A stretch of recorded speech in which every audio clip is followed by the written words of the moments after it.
बच्चों सुप्रभात। 10वीं कक्षा संस्कृत व्याकरण।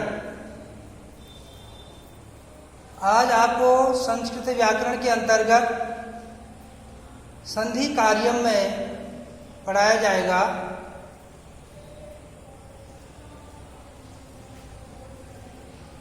सबसे पहले संधि का अर्थ।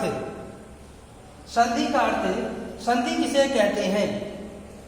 संधि का अर्थ हुआ, संधि का अर्थ है मेल या जोड़। संधि का अर्थ क्या होता है? मेल या जोड़। सबसे पहले, उसके बाद संधि की परिभाषा।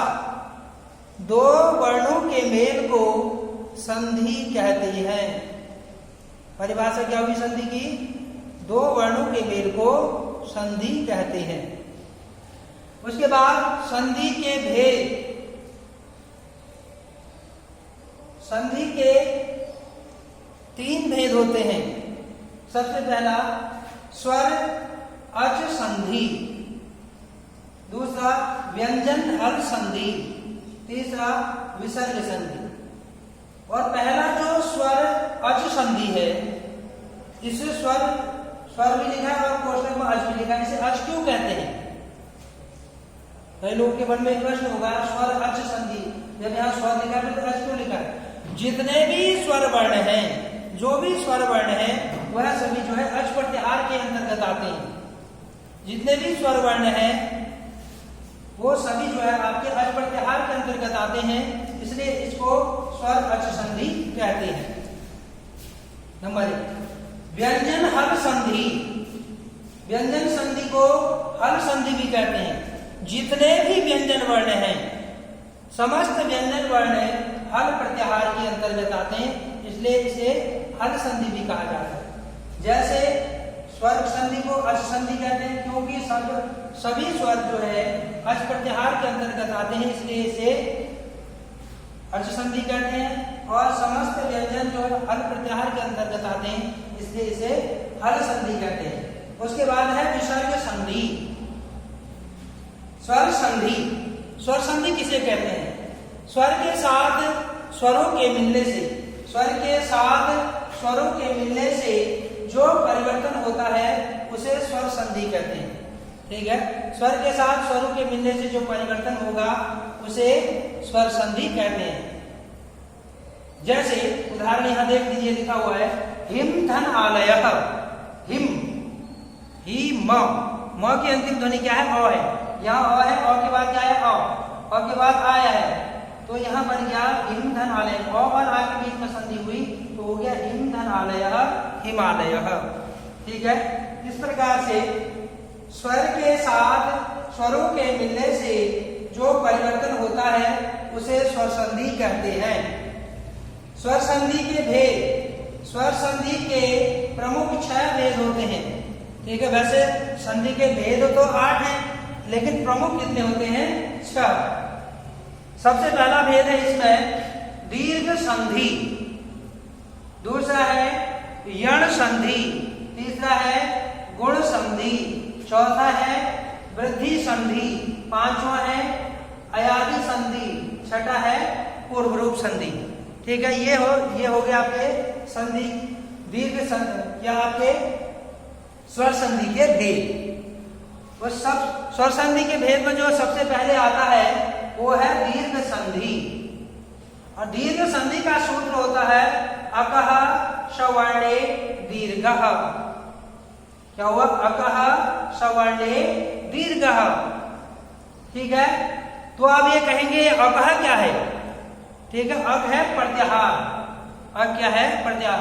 तो अक प्रत्याहार के अंतर्गत कौन कौन से वर्ण आते हैं? अ, ई, उ, री, री।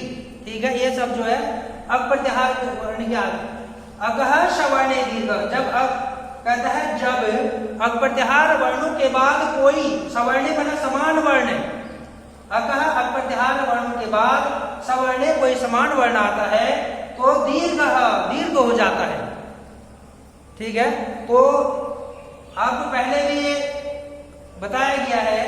तो सूत्र और नियम, ये ध्यान से सुनिएगा। सूत्र किसे कहते हैं? नियम किसे कहते हैं? तो सूत्र की व्याख्या करना, जैसे अकह सवर्णे दीर्घः, ये सूत्र है। इस सूत्र की व्याख्या करना, इसे नीचे व्याख्या लिखी है।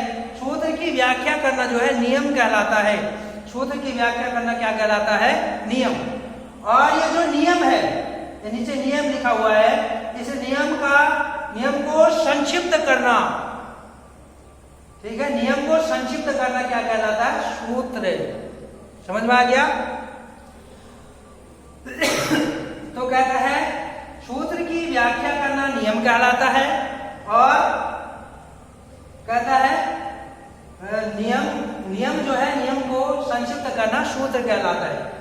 अकह सवर्णे दीर्घः, कहता है जब अ ई उ री के बाद कोई समान स्वर आता है, ठीक है, जैसे अ के बाद अ समान हुआ या आ समान हुआ, ठीक है, ई के बाद ई समान हुआ, उ के बाद उ समान हुआ, री के बाद री समान हुआ, समान वर्ण, ठीक है। यदि अ के बाद ई आता है तो समान वर्ण नहीं हुआ, वो असमान हो गया। कहता है जब अ ई उ री के बाद कोई समान वर्ण, कोई समान स्वर आता है, तो दोनों मिलकर वो दोनों मिलकर क्रमशः, दोनों जब आपस में मिलेंगे क्रमशः क्या हो जाएगा? अ का आ हो जाएगा, ई का दीर्घ ई हो जाएगा, उ का दीर्घ उ हो जाएगा, और री का दीर्घ री हो जाता है। कहता है जब अ ई उ री के बाद कोई समान स्वर आता है, तो दोनों मिलकर क्रमशः आ, दीर्घ ई, दीर्घ उ और दीर्घ री हो जाता है। उदाहरण से देखिए, जैसे उदाहरण लिखा हिम धन आलयः, हिम धन आलयः, हिम में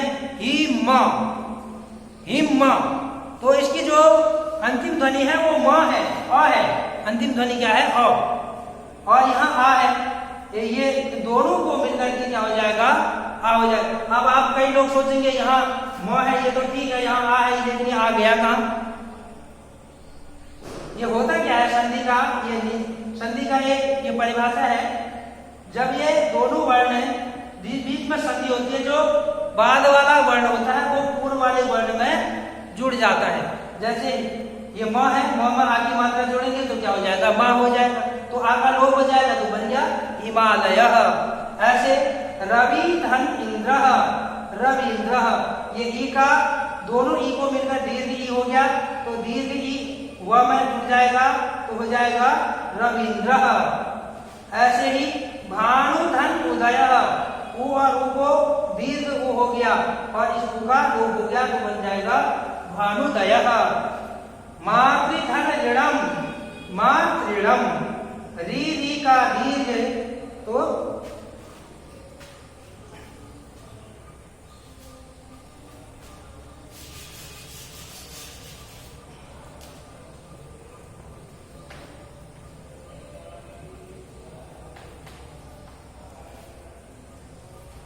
मातृणम,